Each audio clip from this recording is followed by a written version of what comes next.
اعوذ باللہ من الشیطان الرجیم بسم اللہ الرحمن الرحیم۔ جانوروں کا فرما بردار ہونا۔ کرامت نمبر 8 اور کرامت نمبر 7 شفائے امراض۔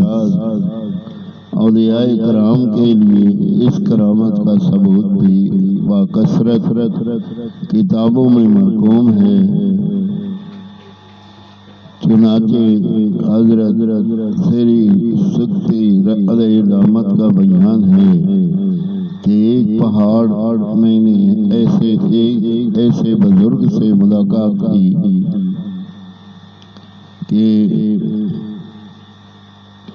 ایک پہاڑ میں نے ایک ایسے بزرگ سے ملاقات کی جو اپاہجوں، اندھوں اور دوسرے قسم کے مریضوں کو خدا کے حکم سے شفا یاب فرماتے تھے۔ حجت اللہ 857۔ بہت سے بزرگوں نے اپنی کرامت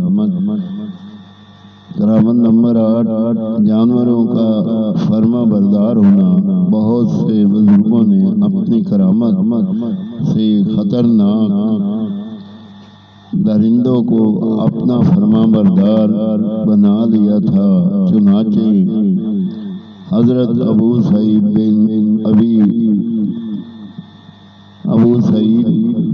ابی الخیر مہینی علیہ رحمت نے شیروں کو اپنا اطاعت گزار بنا رکھا تھا اور دوسرے بہت سے اولیاء شیروں پر سواری فرمایا کرتے تھے جن کی حکایات مشہور ہیں۔ حجت اللہ جیم 2 صفحہ نمبر 857۔ آمین ثم آمین۔